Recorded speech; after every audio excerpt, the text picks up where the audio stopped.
guys, and welcome back to a new episode with Tinoco 1. This week we are going over a couple of things, including the episode 10 of season 12 called Sunders Has Some Regrets, which was an excellent episode. Literally, I haven't seen anything negative about it unless you're one of the aunties, which they complain about everything, so they don't count. It was a really overwhelmingly successful episode that everybody seemed to really enjoy. I know several people compared it to, like, as if up in their top 5 favorite episodes, up there with like Baby and fan fiction and Just My Imagination. Just ones that fans just really took to with abandon. So I really enjoyed it. Before we get into the questions and stuff I was sent for the video, I'm gonna go over a couple things. One, just finished a giveaway today, just a very small giveaway for a couple of fanfic. It was a little fanfic giveaway. I'm actually already planning my next giveaway, which is going to be a bigger, longer one that will involve more prizes and first, second, and third place prizes. And then multiple prizes within it. Now, granted, I just basically thought this up today, so I haven't had a lot of time to come up with the prizes, and it's not any time near soon. But to start with, some general ideas I have for it are, one, of course, books. You have tie-in novels and then thick books, which are just printed out fan fiction that fans like to hold in their hands because it's fun, and we love books first and foremost. And also, reading on a screen is very hard sometimes. Also bath bombs and bath products, since I know everybody loves those. Bath bombs and soaps. I know there's I've got a lavender rose one and just a couple other just really great ones. Then you've got, of course, the supernatural teas, which are Angels, Mary Winchester, Sam Winchester, and Meg Masters. All sold by Adagio tea, and 5% of all of those go to supporting things like St. Jude Children's Hospital. Another one is a Gadrille throw pillow that I got off of Society 6. I'm big on decorating, and so I love my office being decorated with fandom stuff. Both my work office and my home office.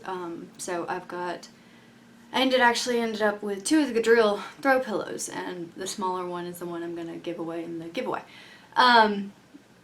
That's just to start with. I don't know what else I'm going to put into it, but I was like, you know what, this is going to be really fun. If we're going to do this, let's do this. So I don't know what all else I'm probably going to end up getting to put in it. You're more than welcome to drop some suggestions or ideas or, whatever. So I think it's fun. I think it's fun for the fandom to get involved with each other. I think it's fun for us to play games with each other and just have fun. There's so much negative in the world. You basically have to make your happy where you can. And I think that's really important. So, basically, there's a lot of dark in the world. I'm going to try to, make some happy.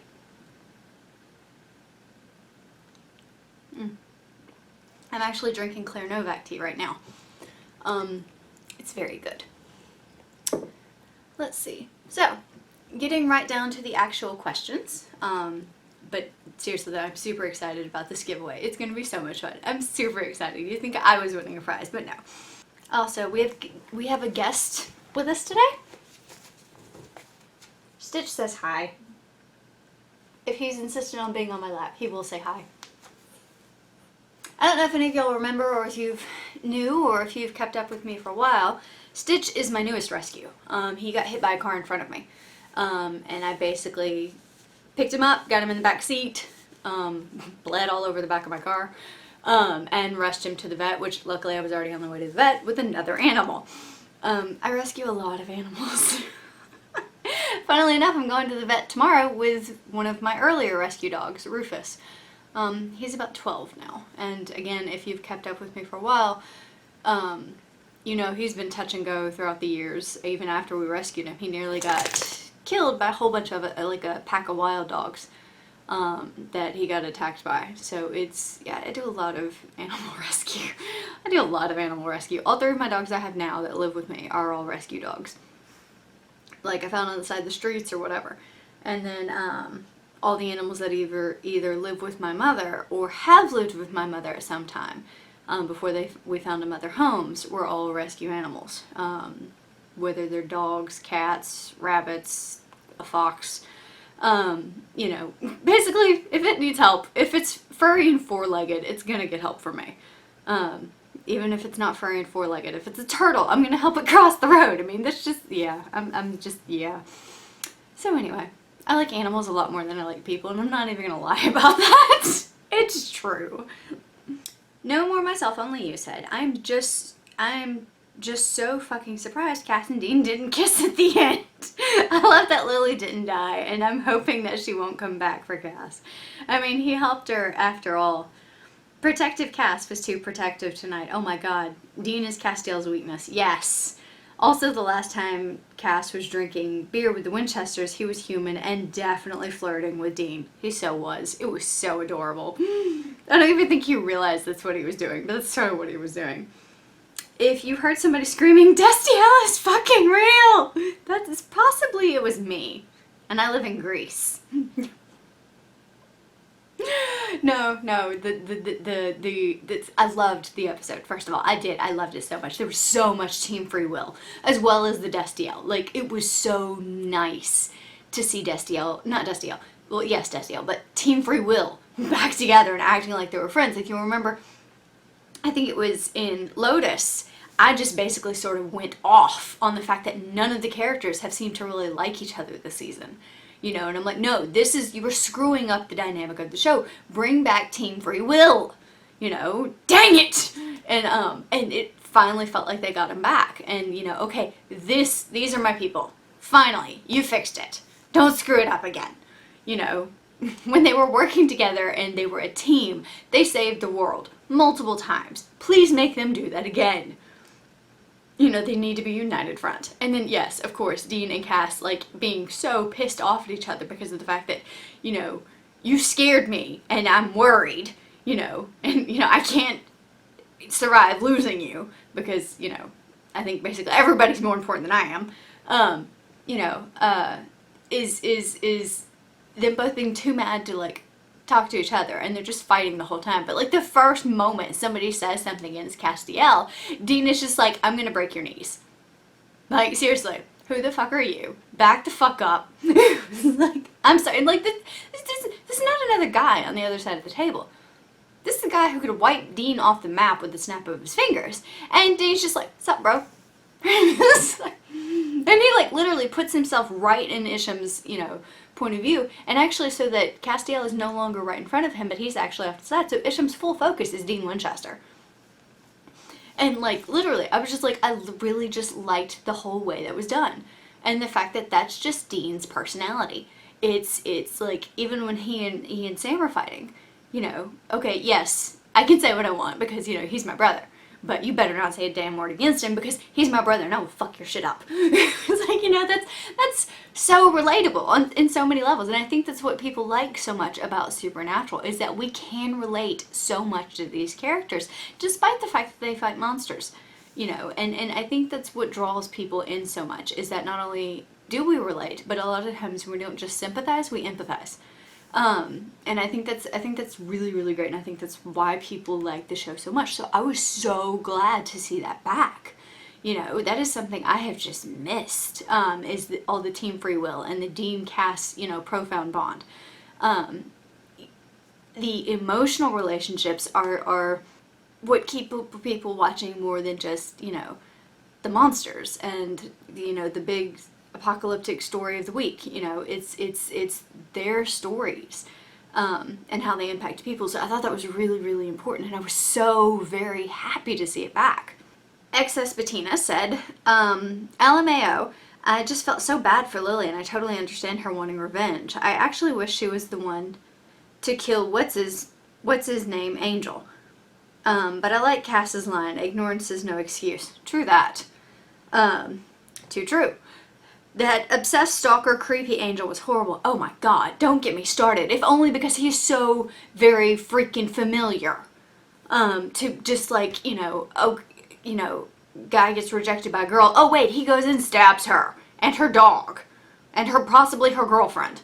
You know, but because he got rejected. Oh, God. There's so many of those just last year. Like dozens, just in America. Not even just men. It'd be anywhere from like people in high school to, you know, full grown men. You know, they're like, okay, she wouldn't give me her phone number, so I murdered her. And I'm just like, wow, that is why Isham is so horrifying. It's because literally he's on the news every other week. Except, oh wait, Lily at least survived. And she's like, no, you are not Cass's family. Sam and Dean are his family. I like the Balthazar mention though. I always hated that Cass killed him. It's a reminder that angels are not men or women. They are not human. Like SDC talking at the end. Liked SDC. Oh, okay. Team Free Will. Yeah, there was a whole bunch of different moments about the show that I just really, really liked. I liked that, you know, of course, reiterating the fact that, you know, Dean and Cass are Sam's family. Because, again, that's, I think, another thing that people can relate to so hard is that being born into a family you have no choice over, and they're crap. And, you know, that a lot of times the family that matters to us the most is the ones we make for ourselves, or the ones we find, or the people we claim. So I think that's really important. And I love the fact that, you know, Dean and Cass are pissed at each other at the beginning of the episode because of the fact that they both scared and worried the other one. And, you know, and Sam's sort of caught in the middle about the fact that, like, no, I get it, but you're both handling this stupid, which, you know, they're both basically kind of handling it the same way because Cass, I think, learns most of his stuff from Dean. So,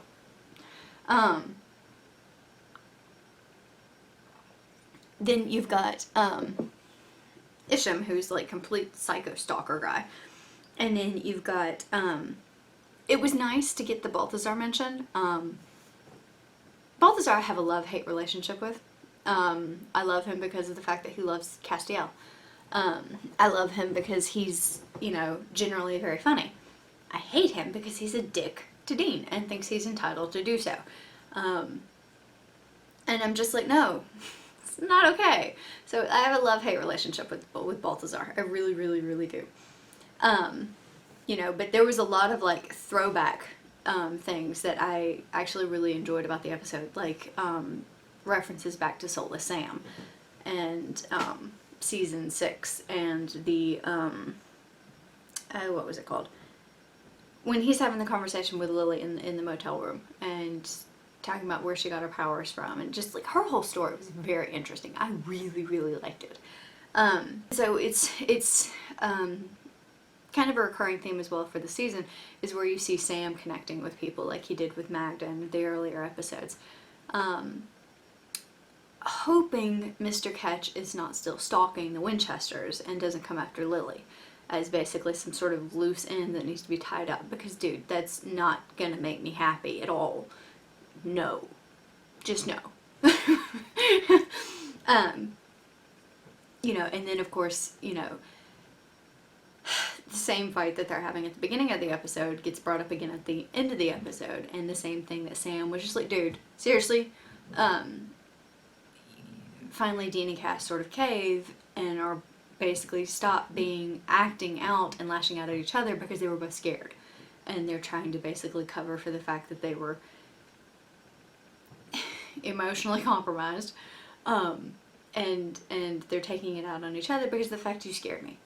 And if something had happened to you, I don't know how to handle that. And I know I would have handled it badly. I just don't know how badly. And I think that's, you know, at the end when they're just, you know, Dean's just like, I'm not mad. I'm scared. You know, because he legit has a reason to be worried. He made a stupid deal. You know, Cass has every reason to be pissed off at him. Sam, I don't think, really gets the fact that Dean never planned for Sam to actually be the one to go through with the deal. Dean planned from the beginning to be the one to make the sacrifice. So I think that's part of the reason Sam's not confronting Dean as far as the fact that, like, you know, him being mad at him. So, which I'm glad of, because all three of them being mad at each other, no. Seriously, no. I can only handle so much angst and fighting on the show. I want y'all to be a family. Anonymous said, I love Sam standing up for Cass. He always believes in Cass, and Sam being like, let's talk to Lily instead of just killing her. I have qualities I love about most of the characters. For Sam, one of the qualities I love about him is his faith. He is such a kind soul. I loved Lily and I wanted her to kill that asshole Angel so badly. Dean gets the best one-liners, and that asshole Angel, fuck you. You are not Cass's brothers. Sam and Dean are his brothers. I love Team Free Will. They rock. They do very much rock. I love Team Free Will so much. Oh, God, it makes my heart happy. But, yeah, no, Creepy Angel was creepy. And then you have Sam just being awesome. And then, like through the whole episode, he's just, like, mostly he's just done. And then he's going back and forth, or where Dean is pacing, and Sam just knows him. So he's just like, I'm not even going to pretend you're going to stay out here for more than 5 seconds. He's like, and you're going to go barging in right about now. And, like, he knew it was coming, so he just, like, rolls with it and walks after him.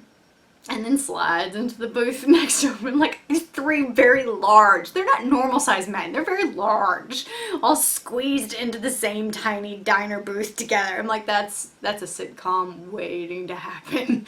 Somebody needs to make a sitcom poster of this, because it would be glorious. And we can put it with all the other sitcom posters we have of, like, you know, So Get This, or My Brother Satan, or, you know, what is it called? What's the one where as if Bobby, Cass, and Crowley are roommates? Is it called The Roommates? That poster?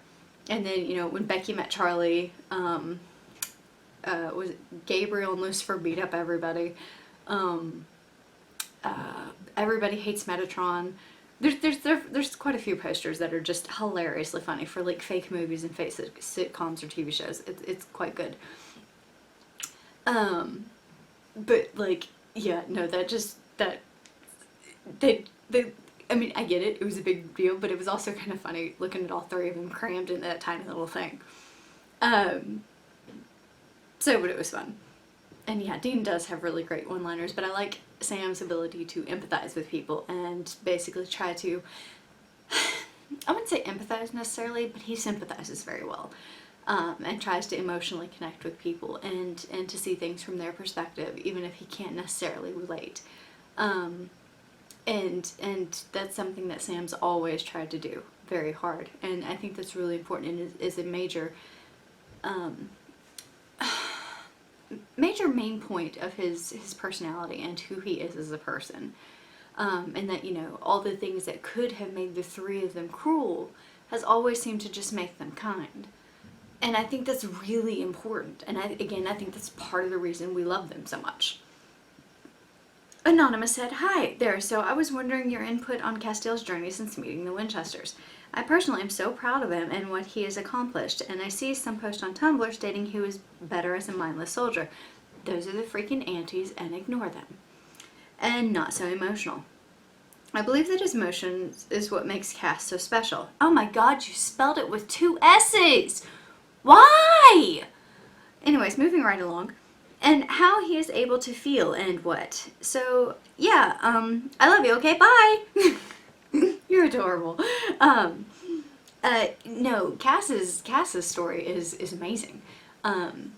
It's also, especially when they have gone, season 4 and 5 are just some of my favorites because of the fact that Dean and Cass are I say Dean and Cass because of the fact that at that point Sam is very preoccupied with, like, Ruby, and then he's preoccupied with Lucifer. So it's you know, his interactions and him being friends with Cass doesn't actually really start until later seasons. You know, and so and you know, Dean and Cass are obviously much closer than Dean and Sam in the earlier seasons. And, you know, in which case, of course, they've come a long way from there. But, you have just Cass, who at the beginning, like, it was, you know, it's almost like I read a fic one time where, Cass is an android.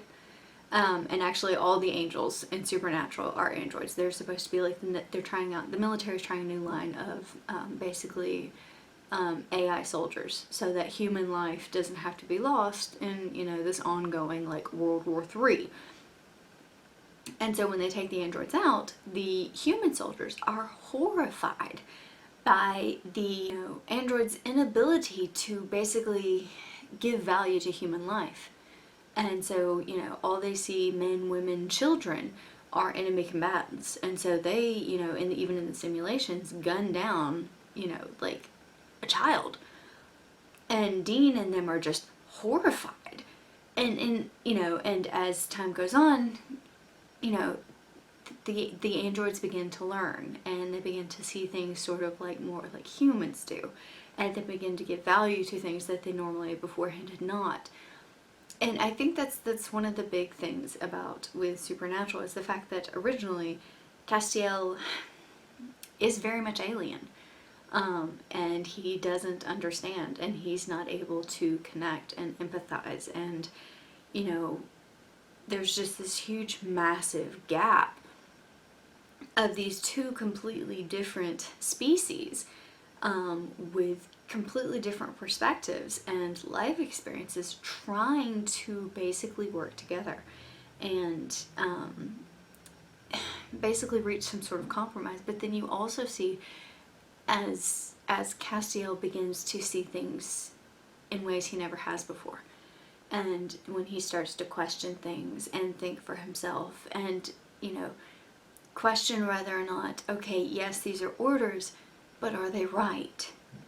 You know, is what we're doing right? And that's always a very important question in any storyline. You know, and so I think anytime it deals with morality and, you know, just, I think this is really, really, really always a really great storyline. Because again, that's something I think we often have to ask ourselves. You know, is basically what kind of person am I going to be? You know, and trying and choosing to be the best person you possibly can, and hopefully leave the world better than how you found it. So, you know, or are you going to be some selfish person who basically takes what they want at the expense of others, or only thinks about themselves? And you know, it's I think if Cass had not started questioning, it would have gotten boring. You know, like, say, the same as if the show had not started to include the angels and Castiel.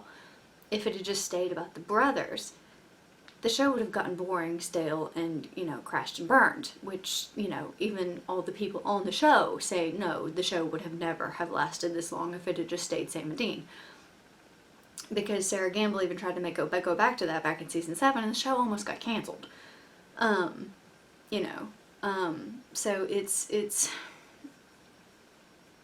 I think really important that Cass grew and changed, and I don't see how anybody could have thought him staying the same way and basically being stagnant would have made him a better character.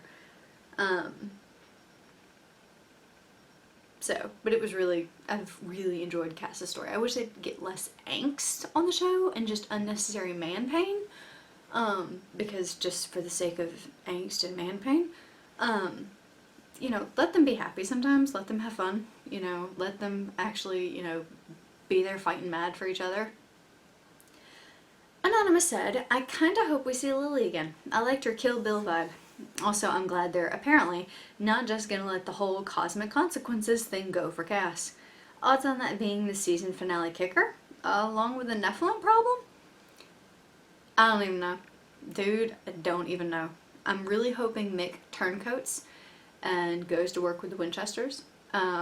Like, seriously, my headcanon, or what I do, which is probably not at all what's gonna happen with the show, is basically the Winchesters start their own American men of letters properly, using the help of these people that they've met, like Mick, like Lily, like Rowena, like Jody, and, you know, the young generation of hunters that they know, and Garth and his connections and his network, you know, and basically be better than the British men of letters, and basically, you know, get to the end and be like, you stay on your side of the pond, you come back over into our country, you're gonna have a problem.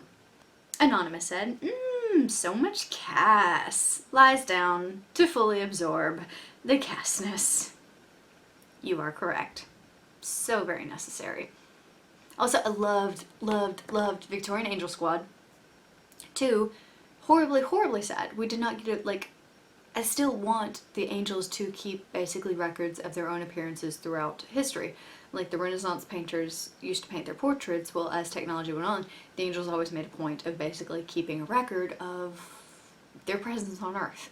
And as they appeared and showed up, you know, and came to Earth on missions. Like some sort of thing they do. So I was kind of sad that the Winchesters don't get to see, you know, Cass's history. And get to see, you know, because I don't even think Dean and Sam realize Cass's previous vessel was a girl. They just talk about the fact that, like, you know, he was in a previous vessel, a different vessel, but it's never mentioned that it was a female vessel. And, you know, reiterate that whole point of that angels are basically sort of agender. And they don't really have one gender or the other for the most part. They may just be gender fluid, or they may actually see themselves as one gender or the other. But I thought that was really, really, really, really, really important. Which is interesting because of the fact that demons actually have genders because they used to be human. So I think that's an interesting contrast point as far as demons versus angels. Anonymous said, I know it's because the angels lost their wings and all that, but the burnt outline on the angels' wings looked so cool. In my opinion, the huge blast shadows of angels' wings was one of the coolest art department effects on the show. Now in this episode, they look like they were scribbled on the Wall Street with sidewalk chalk by a bored child. Much smaller, no detail. I know it's because they're supposed to look broken and not up to much now, but still. It was I think it was too solid, rather than a lot of times it looks smoky and ashy. So it's just, yeah, I think it was too defined was part of the problem. But yeah, I still love anytime we get wings on the show. Like, seriously. Whit Merrill said, Re 1210.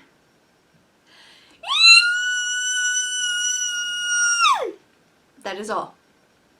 I completely agree. Yeah. I completely agree.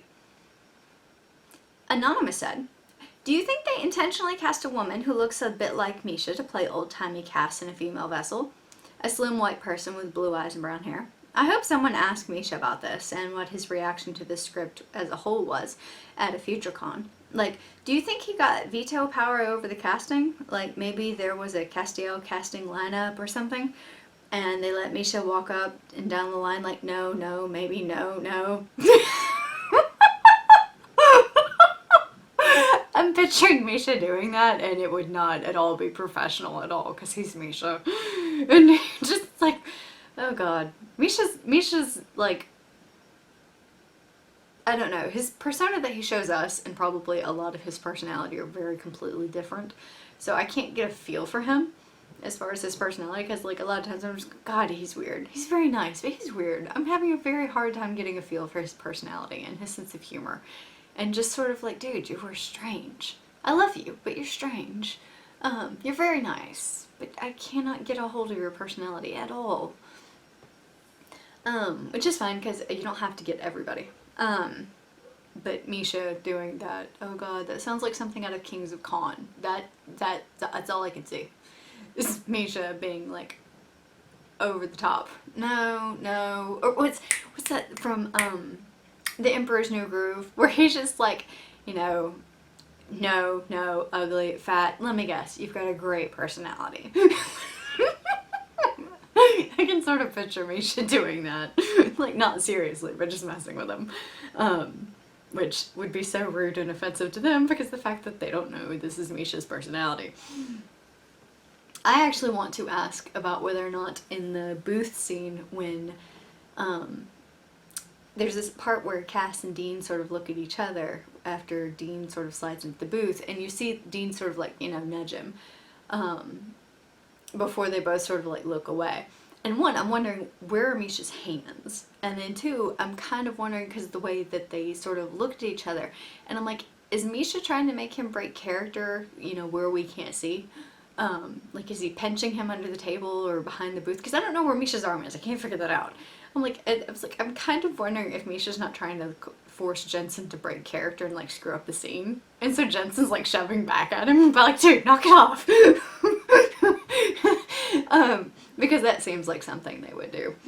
And then poor Sam's just, like, barely half sitting on the seat and about to fall off and just trying to be like, yeah, I'm sorry, just hi, we're here. I'm yeah. Anonymous said, I left Cash trying to explain to Dean how Benjamin is an angel, not a guy. I bounced in my seat and almost stopped breathing when they started to go down that road. I swear, I do so wish we could have seen Dean's reaction to finding out Cass has used a female vessel, though. Missing that is going to bug me for the rest of my natural life. See, here's the thing, though. I would think the other writers should follow up on that. Or that it should get brought up again. You know, because this episode was sort of a big deal. And so, you know, you need to follow up on that. Because, you know, not only does Cass's past come back to bite him in the ass, and the fact that he was lied to and took part in not only killing an innocent angel, but, you know, the death of a child. You know, and the ruining of another person's life. You have where he's having to deal with all that, but then turn around and years later, those same angels that he went with, that were all also misguided and lied to, are getting murdered because of it. You know, that's a lot, you know. And so you would think that in, say, the next episode, they would have where, or the next episode of Cass is in, because I don't think Cass is in the next episode, that, you know, Dean would check on him, or Sam would check on him, about the fact that, like, you know, hey, how you holding up with all of that? And then just, you know, all this other stuff as well. And, you know, so for them to sort of, you know, casually gets talking, and Dean just maybe inquiring about, or Sam, just inquiring about, you know, I could imagine Sam being the one more curious as far as about the relationships with vessels and stuff like that, because of the fact that Benjamin and his vessel were, like, friends, which is the first on the show that we've heard of, that everybody else is, like, it's being, like, strapped to a comet, or either, you know, Raphael left one of his previous vessels a vegetable, you know, and so that's the only time we've ever seen angel possession be kind on the host, apparently, and for him to be protective of the host and sort of, I guess, interact with the host. And so it's like a long-term partnership that was positive, you know, so I could see Sam and Dean being curious about that and sort of inquiring further into this, and the fact that the other angels all kept the same vessels, and the fact that, you know, why did you end up giving up your vessel? You know, did something happen? Did you have to, you know, explain? I'm curious. Which of course leads to them finding out about the fact that Cass's previous vessel was a girl, and so that's part of where the snide commentary came from.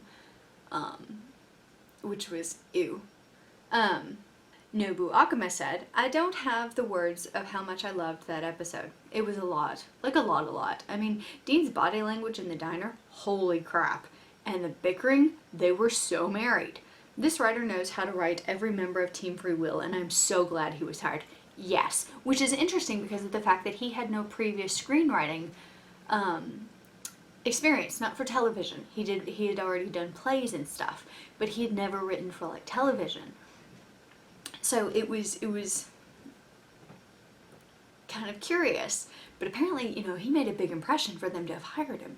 So, you know, we were hopeful, but sort of wary, you know, because we've had such absolute unreliability when it comes to the writers of the show, as far as just, hey, stick around for more than one season, please.